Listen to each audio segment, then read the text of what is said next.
Good morning বন্ধুরা, আমার যত ফেসবুক বন্ধুরা আছে সবাইকে গুড মর্নিং জানালাম। আমি চলে এসেছি, দেখো কত সকালে, আমি অনেক আগে এসেছি, 8:30টার মধ্যে এখানে পৌঁছে গেছি। আমার ছেলের পরীক্ষা আজকে, আবার আছে পরীক্ষা আছে আজকে, আবার সোমবার লাস্ট, 23 তারিখ লাস্ট, একদিন গ্যাপ দিয়ে আমি চলে এসেছি 8:30টার মধ্যে ছেলেকে নিয়ে এখানে পরীক্ষা দেওয়াতে। তোমরা আশীর্বাদ করো আমার ছেলেটা যেন খুব ভালো মতো পরীক্ষা দিয়ে পাস করতে পারে, খুব ভালো মতো রেজাল্ট পাস আউট হয়ে যায়, মানে ভালো মতো পরীক্ষা দিয়ে। এই দেখো আমি চলে এসেছি কোথায়, এটা লোটাস মোড়, মৌলানা আজাদ কলেজে ও সিট করেছে। যাওয়ার খুব হ্যাপা, আসতেও হ্যাপা, যেতেও খুব হ্যাপা, জানো না যাওয়ার সময় কতটা হেঁটে যেতে হয়।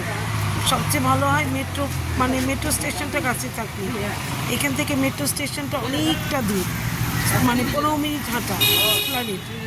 এইবার অতটা দরকার নেই, 15 মিনিট আমি শিয়ালদায় পৌঁছে যাব বাসে করে গেলে এখান থেকে।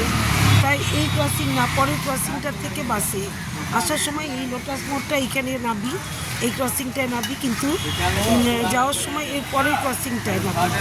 এইবার দেখো আমি চলে এসেছি কত সকালে 8:30টার মধ্যে, 7:20 বাড়ি থেকে বেরিয়ে 7:55 ব্যারাকপুর লোকাল ধরে শিয়ালদায় এসেছি। আর শিয়ালদায় এত দূরে মানে ট্রেনগুলো 8-এ দেয়, 9-এ দেয় না, অনেকটা হাঁটতে হয়। আমার পায়ে খুব ব্যথা, তো আমার খুব কষ্ট হয়, তার জন্য কী করবো আর বলো, করতে তো হবেই, পায়ে ব্যথা হোক আর যাই হোক, কিন্তু কাজ তো করতে হবে ছেলেকে নিয়ে। ছেলের পরীক্ষা, আমি পরীক্ষার সময়টা আসি আগে, ছেলে যখন কলেজে পড়তো তখনও আমি রোজ যেতাম, 1 মাস টানা ওকে নিয়ে গেছি এসছি, তারপরে আর যাইনি।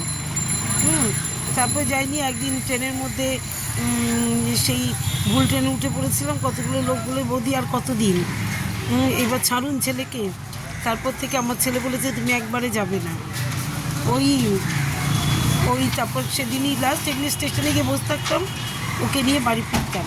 তারপরে এখন আর ও একাই যাতায়াত করে, শুধু পরীক্ষার সময়টুকু ওকে আমি দেওয়া নেওয়া করি, কারণ ওর বাবা এখানে থাকে না, বাবা থাকে বাইরে, আমি ছাড়া আর কোনো গতি নেই, অগত্যা মধুসূদন, তাই না? তাহলে কি আবার বাড়িতে গিয়ে আবার ভিডিও করব, তখন আবার দেখাবো। তাহলে টাটা, অনেক কথা বললাম, টাটা।